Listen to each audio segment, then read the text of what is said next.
In 1942, our anti-aircraft guns were practically useless, and Hitler knew it. But he wasn't laughing when a secret American invention started knocking his best planes out of the sky without even hitting them. What's the one weapon besides the A-bomb that US admirals said won the war in the Pacific? It wasn't a ship or a plane. It was a tiny device born from failure that stopped the kamikaze cold. It said that Hitler laughed at early American Fuze failures, but that laughter died in the skies over Germany when a top-secret shell suddenly gained a mind of its own. In the darkest days of the Second World War, in late 1942, the situation was grim. From the skies over London to the waters of the Pacific, Allied forces were facing a terrifying reality. Our guns couldn't hit the enemy, not reliably anyway. Our anti-aircraft batteries, whether they were on the decks of destroyers or dug into the muddy fields of Europe, were firing thousands upon thousands of shells for every single plane they managed to bring down. It was a problem of mathematics, a problem of physics, and it was a problem that was costing thousands of lives. It's said that in Berlin, Adolf Hitler was aware of this staggering inefficiency. He, more than most, understood the power of air supremacy and the terror of bombardment. His Luftwaffe had brought England to its knees during the Blitz, and his new wonder weapons, the V-1 flying bombs, were being prepared to rain unstoppable destruction. He looked at the American war machine churning out ships and planes at a historic rate and saw its Achilles heel. He saw the reports, 10,000, even 20,000 heavy-caliber shells fired for one enemy aircraft destroyed. This wasn't just inefficiency, it was a joke. And it's not hard to imagine him, in the security of his wolf's lair, laughing at the sheer waste, the sheer futility of the Allied effort to protect themselves from the sky. He believed his technological edge, his wonder weapons, would be the trump card that would bring the Allies to the negotiating table. But Hitler didn't know about Section T. He didn't know that in a quiet, unassuming laboratory back in the United States, a group of scientists, dismissed by many as dreamers, were working on a secret weapon. This device was so sophisticated, so impossible by the standards of the day, that it was considered a fantasy. It was a project as secret as the Manhattan Project, and in many ways it would have an even more immediate impact on the battlefield. They were working on a fuse. Not just any fuse, but a fuse with a brain. A fuse that didn't need to be told when to explode, because it knew. This is the story of that device. It's the story of the transition from the failed fuses that Hitler laughed at to the revolutionary VT fuse, the proximity fuse. This is the story of what happened when the laughter stopped and the skies began to fall on the Third Reich and the Empire of Japan. To understand the revolution, you first have to understand the failure. What was so wrong with the fuses we had? Before the VT fuse, an anti-aircraft gunner had two main options, and both were fundamentally flawed. The first and most common was the timed fuse. This was in essence a tiny, complex clock, like something you'd find in a Swiss watch, but built to be fired out of a cannon. The gun crew would have to calculate the enemy plane's speed, its altitude, and its direction. They would feed this information into a mechanical computer, which would then spin a dial on the fuse itself, setting it to explode in, say, 15.2 seconds. The shell would then be rammed into the gun and fired. But think about the variables. What if the plane suddenly changed altitude? What if it sped up or slowed down? What if the gunner's calculation was off by even a fraction of a second? A fraction of a second was the difference between a near miss and a shell exploding 1,000 feet behind its target, completely harmless. The shell flew on a ballistic arc while the plane flew in a straight or worse, evasive line. The point of interception was a tiny, fleeting box in a vast, three-dimensional sky. Hitting it was less about skill and more about sheer dumb luck. The crews were firing a cloud of shrapnel into an empty piece of sky, hoping the enemy would fly through it. The other option was the contact fuse. This one was simple. It exploded when it hit something solid. This was fine for shooting at tanks or bunkers, but for shooting at an airplane? A 5-inch shell is only a few inches wide. A bomber, like a Heinkel or a Mitsubishi G4M Betty, has a wingspan of over 70 feet.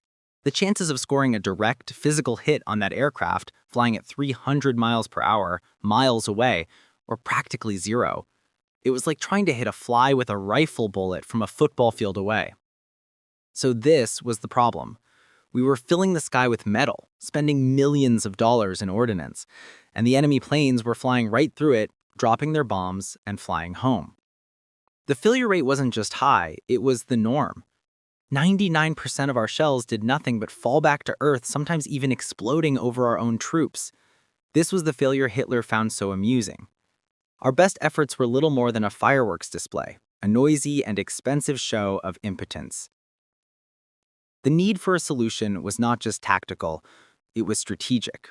In the Atlantic, German U-boats were hunting in wolf packs, and the transport ships carrying the lifeblood of the war effort, food, fuel, and men, were terrifyingly vulnerable to German reconnaissance bombers, the Focke-Wulf Condors, that circled overhead, radioing their positions. Our ships could see them, they could shoot at them, but they almost never hit them. The convoys were being bled dry. In England, the Blitz had shown the world that a determined air force could pound a nation's morale into dust. The Royal Air Force had won the Battle of Britain by the skin of its teeth, but it was a battle of fighters against bombers. What about the flak, the ground-based anti-aircraft guns? They were a deterrent, mostly. They forced the bombers to fly higher, which made their bombing less accurate, but it didn't stop them. And now American cities were wondering when their turn would come. And then there was the Pacific. The attack on Pearl Harbor was a brutal lesson in the power of naval aviation. But as the US Navy regrouped and began its long, bloody crawl across the ocean, it faced the same problem every single day. Japanese bombers and torpedo planes like the Kate and the Val would swarm our fleets. Our destroyers and cruisers, the flak wagons of the fleet, would put up a curtain of black smoke from their 5-inch guns, but it was a porous curtain. Too many planes got through. Every plane that got through meant another bomb, another torpedo, another gaping hole in an American carrier or battleship. It meant more men lost, more ships sent to the bottom of Iron Bottom Sound. The problem was clear. The stakes were apocalyptic. We weren't in a fair fight. We were in a desperate race. We needed a shell that could think. We needed a shell that didn't need to be told when to explode. We needed a fuse that could see its target. This is where Vannevar Bush enters the story. Bush was not a politician, not a general. He was an engineer, a scientist, and the head of the newly formed Office of Scientific Research and Development, the OSRD. He was the man President Roosevelt had tasked with mobilizing the entire scientific community of the United States for one purpose: to win the war with technology. Bush knew about the fuse problem. He knew it was perhaps the single greatest technological hurdle the Allies faced. In 1940, even before Pearl Harbor, a British mission led by Sir Henry Tizard had come to America. They brought with them a suitcase full of secrets, their crown jewels. It contained plans for radar, for jet engines, and for the cavity magnetron, which would revolutionize radar. But it also contained their own attempts at a proximity fuse. They had tried using photoelectric cells, a fuse that could see the shadow of an enemy plane. It was a clever idea, but it had a fatal flaw. It only worked in broad daylight against a clear sky. It was useless at night, useless in clouds, useless when it was needed most. But the British visit lit a fire. Vannevar Bush tasked a team of his best and brightest, led by a brilliant physicist named Merle Tuve, to solve the problem. They set up shop at the Department of Terrestrial Magnetism, a quiet, academic-sounding institution, and their work was given the innocuous codename Section T. Their budget was, for the time, astronomical. Their priority was second only to the atom bomb. The challenge they faced was, by 1940 standards, science fiction. The team decided that a radio-based system was the only way to go. The concept was elegant, based on the Doppler effect, the same principle that makes a train whistle change pitch as it passes you. The fuse inside the shell would be a tiny self-contained radio station. It would broadcast a continuous radio wave.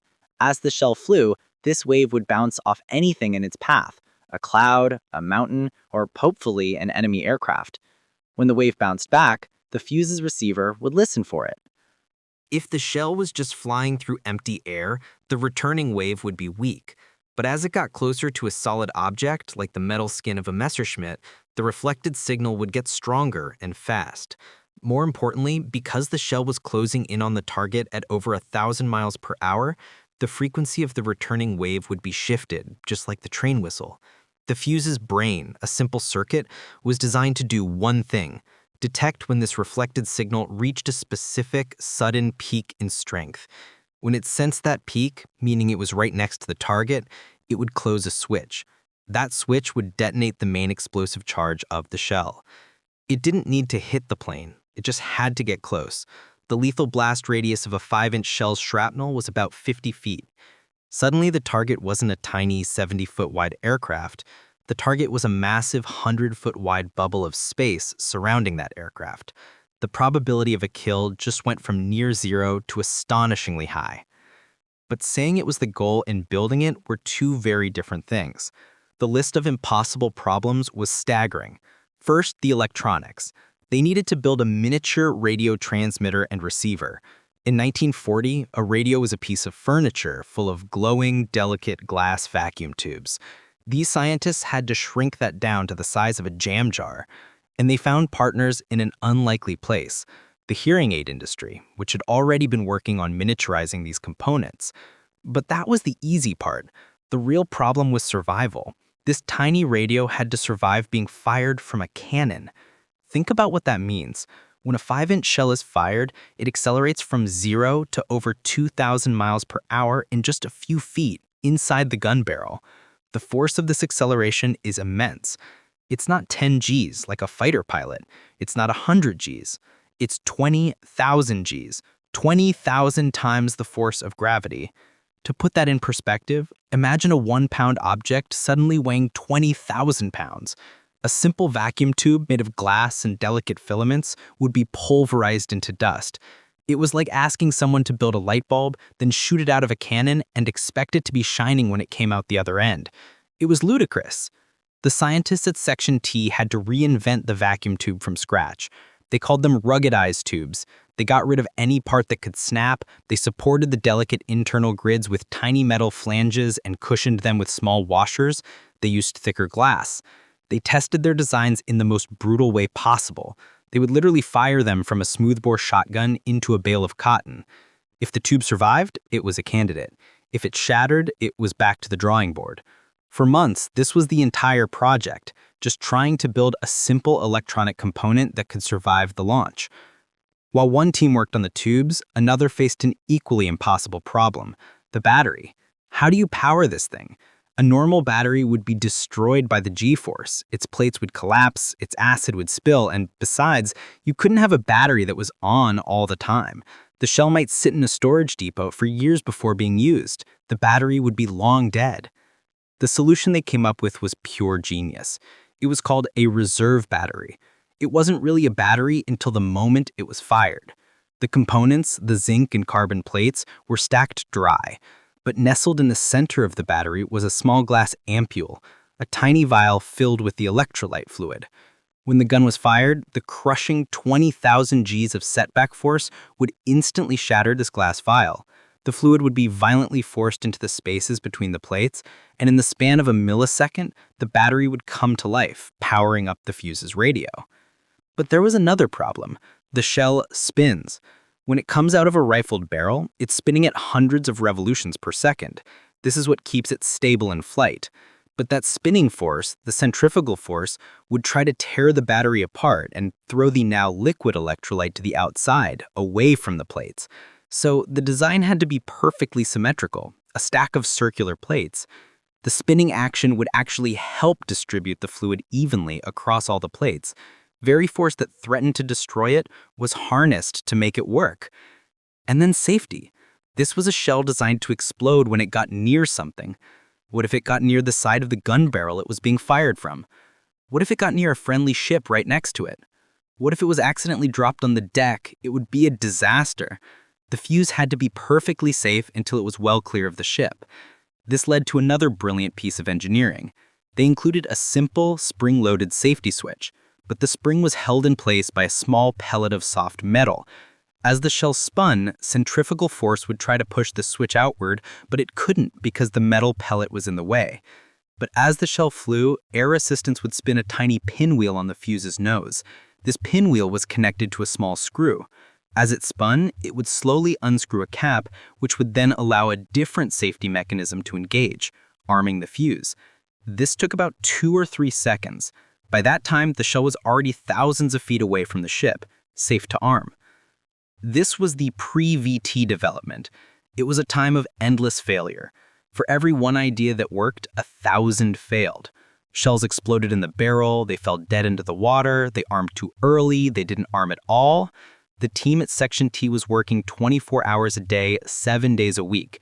These were not soldiers, they were physicists, engineers, and academics. Many were pacifists at heart, but they were driven by the news from overseas, by the reports from London and the Pacific. They knew that every day they delayed, hundreds more lives were lost. They were in their own trench, fighting their own battle with slide rules and soldering irons. This relentless trial and error is what Hitler would have been laughing at had he known it. He would have seen a room full of college professors trying to build a watch that could survive a cannon blast. He would have seen it as a sign of American desperation, this absurd attempt to bend the laws of physics. But he wasn't seeing the progress. He wasn't seeing the sheer, stubborn American ingenuity that was solving one impossible problem after another. This is a good moment to pause and think about what we're discussing. We often hear about the great battles, the generals, and the soldiers, but this shadow war, the war fought in the laboratories, was just as critical. If you find this history of invention, this behind-the-scenes story of the war, as fascinating as I do, consider letting us know in the comments. It helps us understand what kind of stories you want to hear more of. These tales of the greatest generation aren't just about the battlefield. They're about the folks back home who gave them the tools to win. Finally, in August of 1942, the components were ready. The ruggedized tubes, the reserve battery, the Doppler circuit, the safety switches, they were all crammed into the long, pointed nose cone of a 5-inch shell. They called it the VT fuse, for variable time. It was a deliberately boring name, designed to make anyone who saw it stamped on a crate think it was just another timed fuse. The first major test was set. The USS Cleveland, a new cruiser, was steaming off the coast of Virginia. The target was a drone, a remote-controlled plane. In previous tests, this was the moment of truth. The gunners would fire, and the shells would splash harmlessly into the ocean far from the target. The scientists on board were holding their breath. The order was given. The 5-inch guns roared. 4 shells were fired. And then it happened. The drone, flying high and steady, suddenly vanished in a ball of black smoke and fire. It was gone. The third shell fired had passed within 70 feet of it. The fuse had sensed it, and the shell had detonated, ripping the drone to pieces. On the ship's bridge, the hardened Navy officers were silent. They couldn't believe what they had just seen. One of them turned to the Section T scientists and reportedly said, "I've just seen the most incredible thing, a shell with a brain." The laughter had stopped. But the success brought a new, terrifying problem. The fuse worked. It worked too well. It was, without a doubt, the single biggest leap in military technology of the war. Perhaps even more so at that moment than the atomic bomb, which was still years away. And because it was so revolutionary, it became the most closely guarded secret of the Allied forces. A single, captured, unexploded dud shell was all the Germans or Japanese would need. Their own scientists, who were brilliant in their own right, would immediately understand the principle.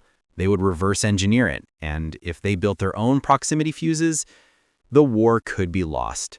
If German flak batteries suddenly became 10 times more effective, Allied bomber losses over Europe would be catastrophic. The entire air campaign, the softening up of Hitler's fortress Europe before D-Day, would be impossible. If Japanese guns could suddenly shred our planes, the war in the Pacific would grind to a bloody halt. So, a strict order came down from the very top. The VT fuse was not to be used under any circumstances where it might fall into enemy hands. That meant it could not be used over land. It was restricted exclusively to the Navy for use over open water, where any unexploded shell would sink to the bottom of the ocean, lost forever.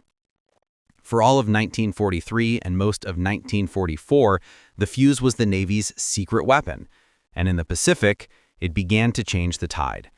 In January 1943, the USS Helena used the fuses to shoot down a Japanese bomber, the first official kill. But its real test came during the massive carrier battles. At the Battle of the Philippine Sea, later nicknamed the Great Marianas Turkey Shoot, The Japanese launched hundreds of planes against the American fleet. But this time, they weren't facing the old inaccurate flak. They were flying into a bawsaw. American ships, forming a protective ring around the carriers, threw up a wall of steel, and this wall was alive. The VT fuses were devastating. Japanese pilots, brave and determined, would line up for their bombing runs only to have their planes disintegrate in midair without even being hit. They had no idea what was happening. Was it a new kind of flaming shell? Was it just incredible luck? To the Japanese, it seemed the Americans had suddenly, overnight, become the best anti-aircraft gunners in the world. The turkey shoot was a massacre. The Japanese Navy lost over 600 aircraft and 3 carriers in 2 days. It was a blow from which their naval aviation would never, ever recover. The Fuze was winning the war at sea.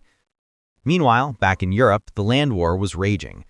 D-Day had been a success and Allied armies were pushing across France. But the land-based anti-aircraft battalions were still stuck with their old, obsolete timed fuses. They were begging for the new weapon. They could hear the reports from the Navy, these rumors of a magic shell. But the order stood firm.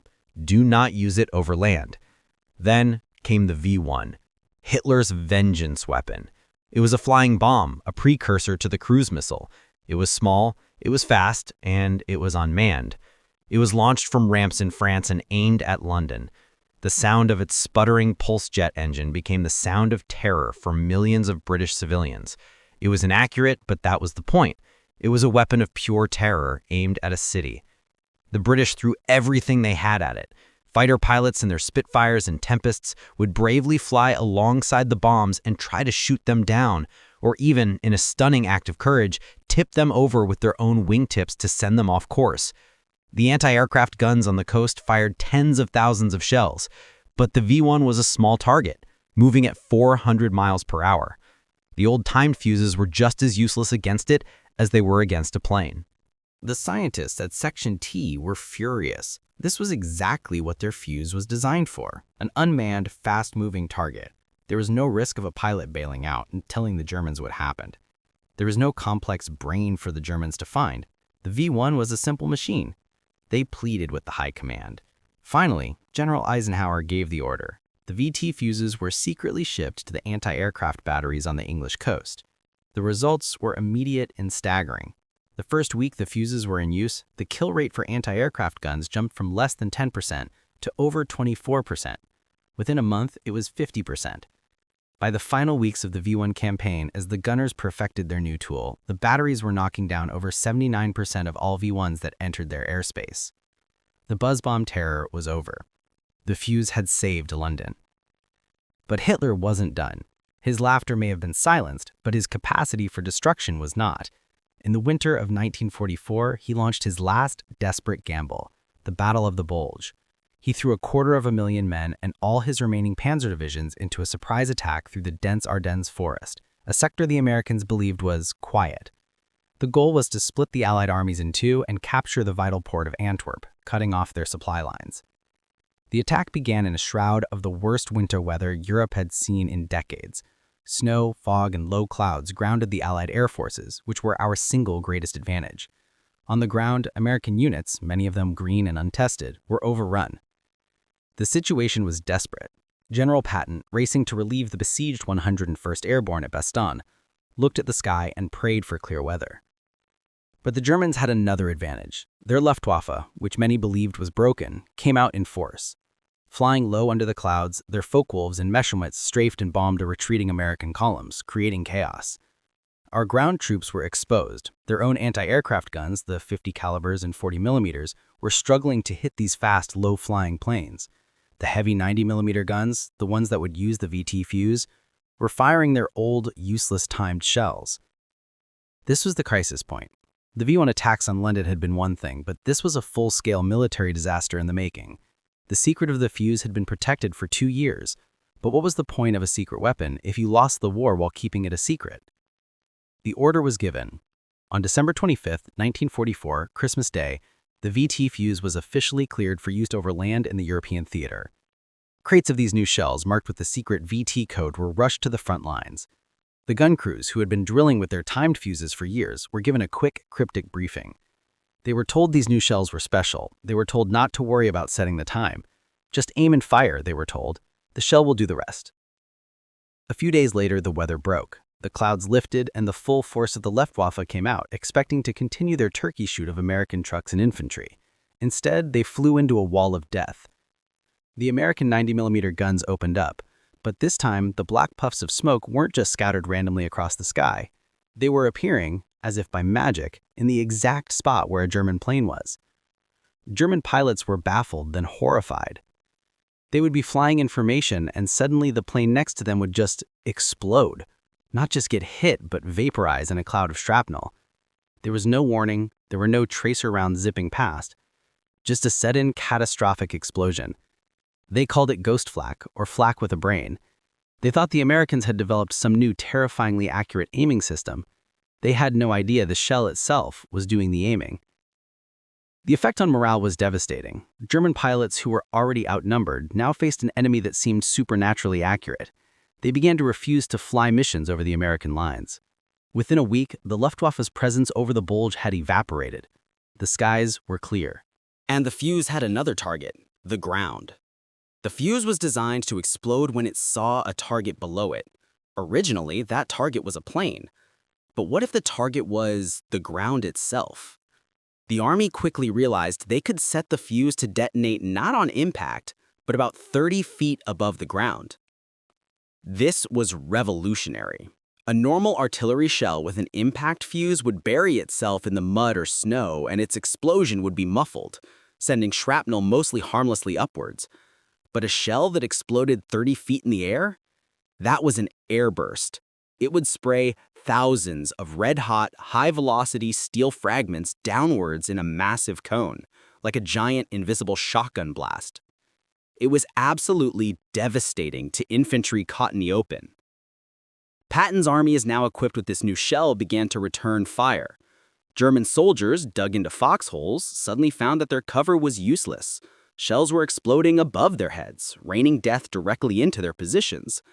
The psychological impact was as powerful as the physical one. There was no escape. Hitler's last great offensive had been broken. It was broken by the courage of the men at Bastogne. It was broken by Patton's armor, and it was broken by the Allied air forces. But it was also broken decisively by a tiny radio in the nose of an artillery shell.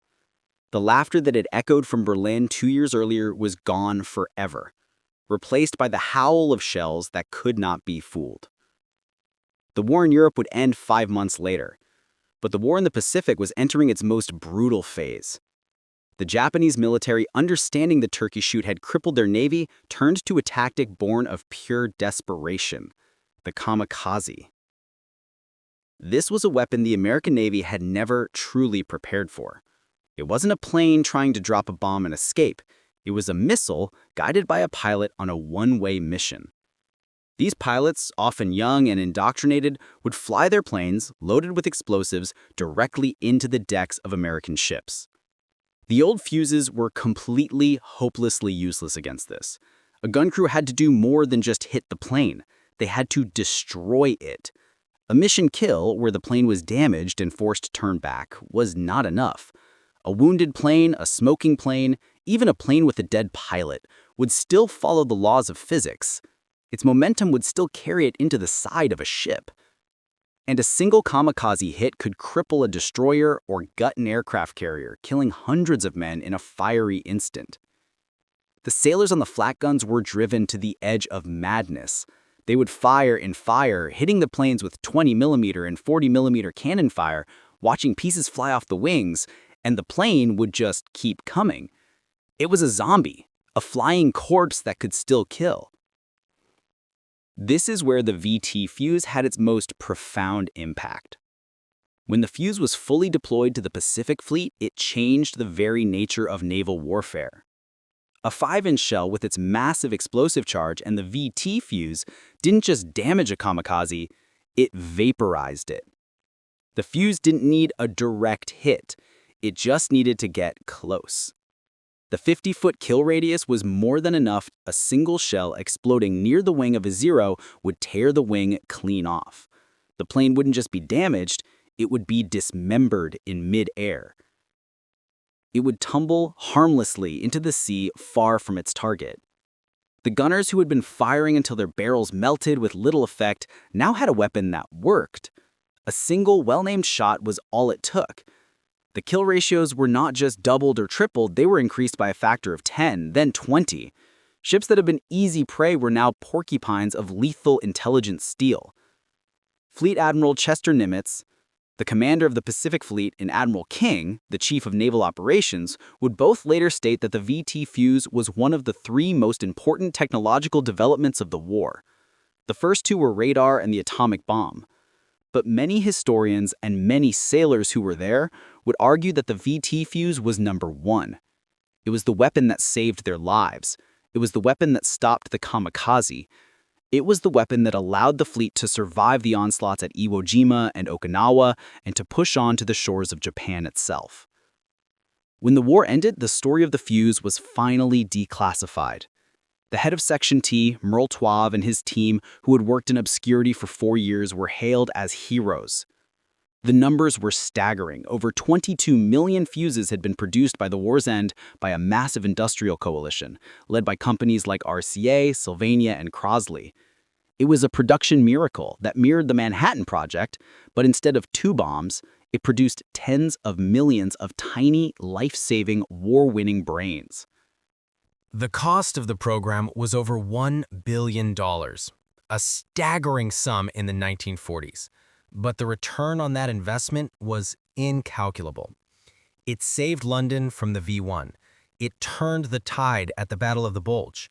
It broke the back of the kamikaze.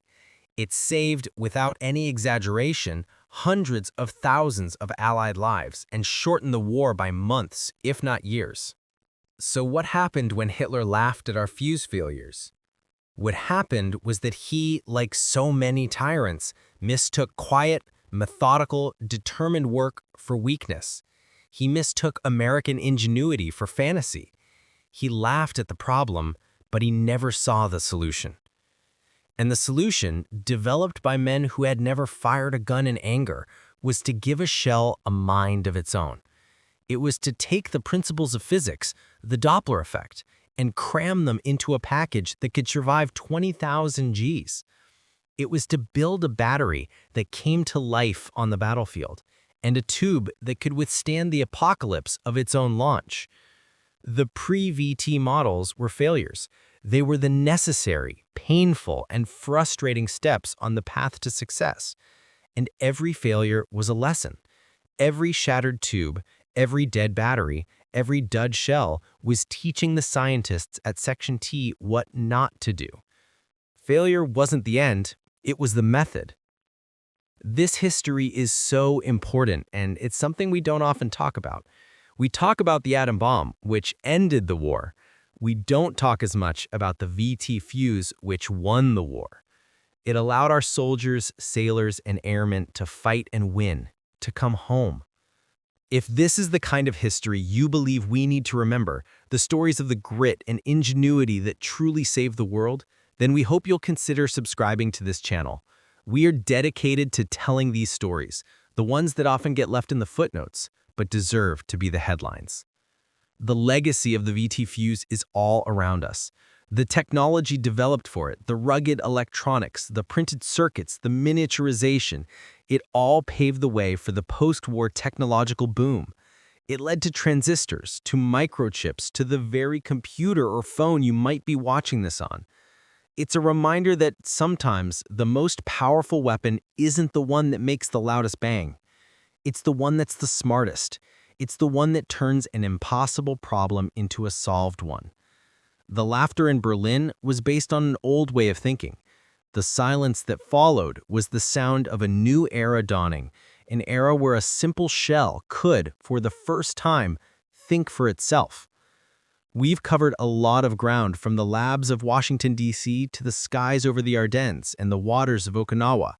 We hope this story has given you a new appreciation for the incredible unseen battles that were fought and won. If this is the kind of history you believe we need to remember, the stories of the grit and ingenuity that truly saved the world, then we hope you'll consider subscribing to this channel. We are dedicated to telling these stories, the ones that often get left in the footnotes but deserve to be the headlines. We've covered a lot of ground, from the labs of Washington, D.C. to the skies over the Ardennes and the waters of Okinawa. We hope this story has given you a new appreciation for the incredible unseen battles that were fought and won. If you'd like to see more stories just like this one, we've put together a playlist of other secret weapons of the war, which you should see on your screen now. Thank you for joining us and for helping us keep these incredible stories alive.